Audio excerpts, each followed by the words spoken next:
Welcome to another episode of Meal Prep Monday. I'm your host, Allison Schaaf, and today we are talking about inexpensive protein options. Before we dive in, a quick reminder that if you want to try out our meal plans, you can head to prepdish.com/mpm. Again, that's prepdish.com/mpm, short for Meal Prep Monday, which is also linked in the show notes. So today's episode, just another, anytime I'm putting out requests for ideas, a lot of you I know, cost and food costs, rising food costs are on everybody's mind. I mean, they're definitely something that I talk about here in our house with my husband.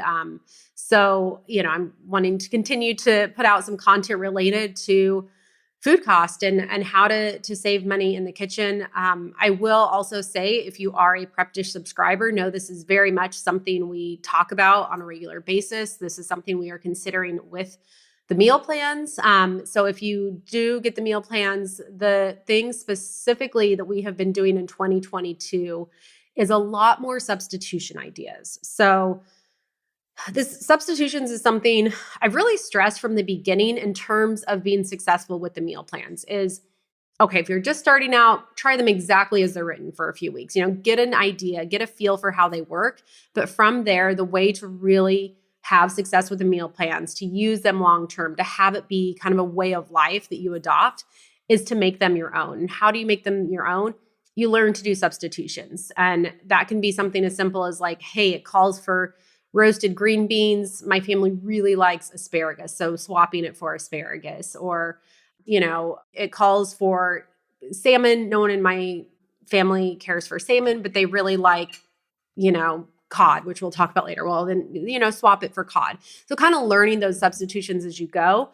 But the thing that we are doing on our side is we are providing more of those substitution ideas, and we're providing them specifically when it comes to food costs. And one of the main areas where that is coming into play are protein options, right? Like steak might be really expensive, so maybe you can sub ground beef, but maybe, a pork chop is a better sub because it's going to kind of stick to the integrity of the dish a little better. So that's one place where we are in our Friday newsletter. So if you're a subscriber, make sure you're checking those newsletters that come into your inbox every Friday morning, because we are spending more time coming up with substitution ideas so that you have options. And another thing to keep in mind is we are keeping our eye on food costs, but it can vary, right? Like in our Facebook group, we see this a lot. Someone will be posting, oh, it's really hard for me to find chicken, or it's really hard for me to find this. But depending on the area that you live in,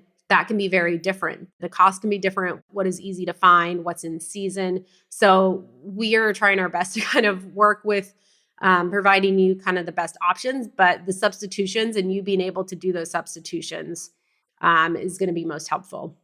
And if you're not a subscriber, sorry for the little detour, but I know a lot of the listeners here are. But let's get into the content of some inexpensive protein options.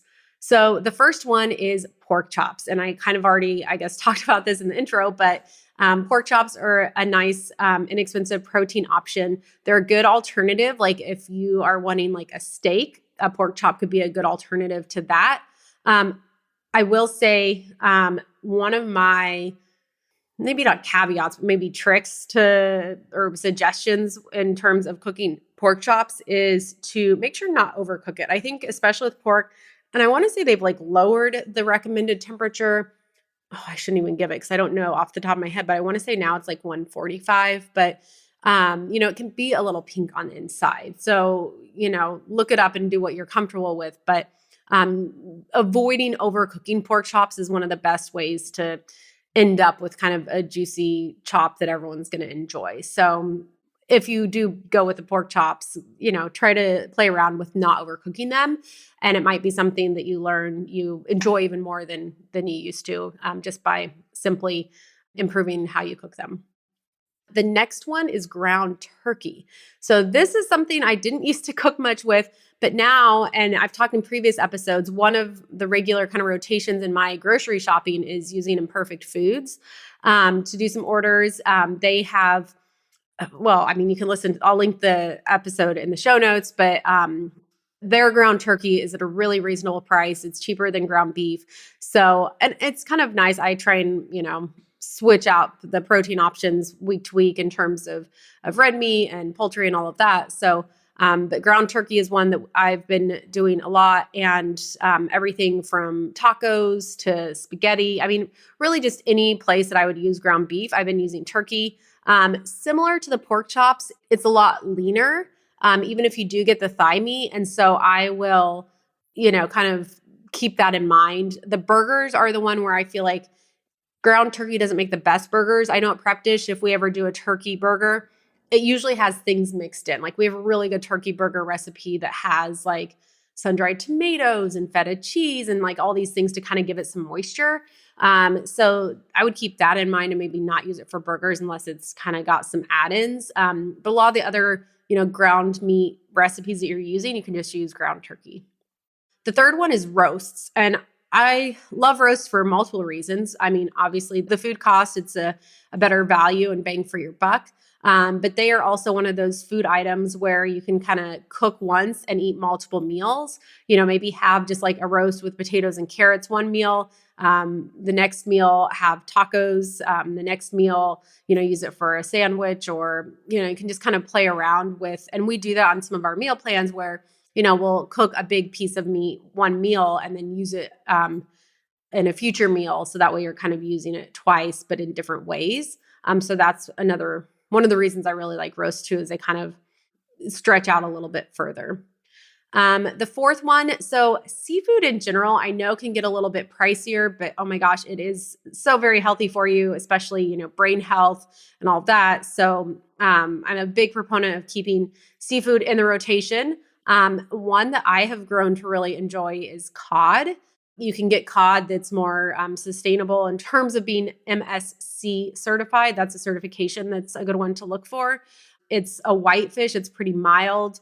If someone doesn't like salmon, it's kind of I don't want to say it's a good alternative in terms of like, the nutritional profile being like very similar, but it is a nice kind of alternative to that. And I don't know, it's one that we've started to really enjoy at our house. It's not quite the same as like a Chilean sea bass or something like that. But, I think a cod, if it's cooked right, is really, could be really quite delicious. Similar to the pork chops, I would say make sure not to overcook the cod. It's another one that if you overcook it, it can really get a little chewy. So it is not as forgiving as like a sea bass or something. But, again, like I think if you can play around with it. And their cod is one that I think both at Costco and at Whole Foods, they have some really nice like frozen cod options.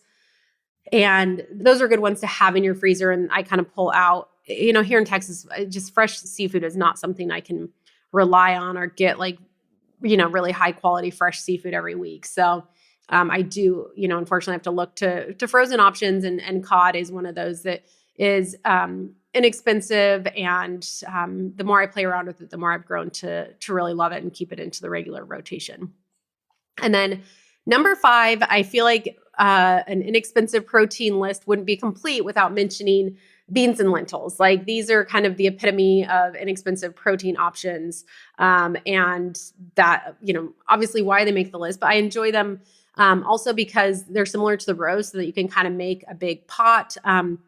I prefer, getting like the dried beans and soaking them and cooking them. It may sound like a lot of work, but kind of once you get in the habit of doing that, sort of like if you get in the habit of making your own broth, they're really easy to cook. And then you can have a large quantity. And, even if you make a lot, you could freeze part of it. To me, it just, because I'm feeding a lot of mouths, it makes more sense to do that than opening up a bunch of cans. And then of course you don't have the BPA and some of the other things that are in the cans. At Costco, it's so funny. A few years ago, I'd never even been to Costco. Now I, reference Costco on a much more regular basis, but they do have a big bag of like organic black beans. And so I found that's like a good thing to have in the pantry. And on weeks where I'm looking at the menu, I'm like, okay, I'm going to be short on a protein, or, trying to fit in like, a vegetarian meal. That's where, cooking some beans or lentils can really come in handy. And also just playing around with the other thing is with beans, remembering the sheer quantity of I don't know if that's the right word, but the large variety, the vast variety of bean varietals. Okay, that also didn't come out right, but I think you understand the point of like when it comes to beans, there are more varieties than you can even count. 'Cause there's so many kind of like heirloom varieties and all this. So, you know, using this as a fun way to kind of experiment with different kinds and colors and all of that can be fun. And beans are a good way to stretch out some of the other protein options. So say you are making some ground meat, adding in some beans to kind of stretch that out is a really good way to decrease the cost per serving of the meals, but also making it not feel like every meal is a vegetarian meal unless that's what you're wanting to do. So there you have it. Those are my 5 inexpensive protein options. I did want to throw in, I know I always have these lists and sometimes I'll throw in a bonus. So the bonus for this one would be eggs. And eggs are especially popular at my house because, as you know, we have backyard chickens. Because of that, though, if you've listened to my chicken episode, which I'll link in the show notes, you probably know that my eggs are not what I would call inexpensive, especially in the early years of figuring out chickens and raising chickens. It can be, it's not the most expensive hobby in the world, but it doesn't make for cheap eggs. Let's just put it that way. But eggs are definitely a protein option that we keep in the regular rotation at our house, and something to keep in mind for a protein option. They're not just for breakfast. You can have them at lunch. You can have them at dinner. So those are another protein option that sometimes people overlook, especially when it comes to lunch and dinner. It's like adding in the eggs as your protein option and not just looking to meat or beans. Okay, so there you have it. Those are my ideas for inexpensive protein items. If you have not tried our meal plans, a reminder that you can head to prepdish.com/MPM. That's short for Meal Prep Monday. The bonus with our meal plans is not only are we kind of helping you to navigate the food prices and all of that, but because you are using everything that you buy, because you have a meal plan, like having that plan is so key. And I've talked about this in some of my other episodes on budget, that yes, when you look at food prices, like going for the less expensive options is obviously like very helpful in terms of decreasing your food cost. But I've found the best way to, decrease your food cost and be the best steward of your money when it comes to buying groceries is to actually use everything you buy. And with Prep Dish, that is our goal is, our meal plans, when you buy something, you use it, right? Like there's nothing left over at the end of the week that's going to go bad. So having a plan at the beginning of the week is one of the best ways you can get the most value out of your groceries. So if you want to try those out, it's prepdish.com/MPM. You can also text the number 33777 and it's the word meal prep, all one word, and get 1 week for free. And all of those details will be in the show notes. If you are a longtime listener of the podcast, I would really appreciate it if you left a rating and review if you have not done so far. That just really helps other people to find this podcast, helps keep us going and providing this content each week. So I appreciate all of you that have done that already. And yeah, that's all I have for this week. I will be back again next week with another episode.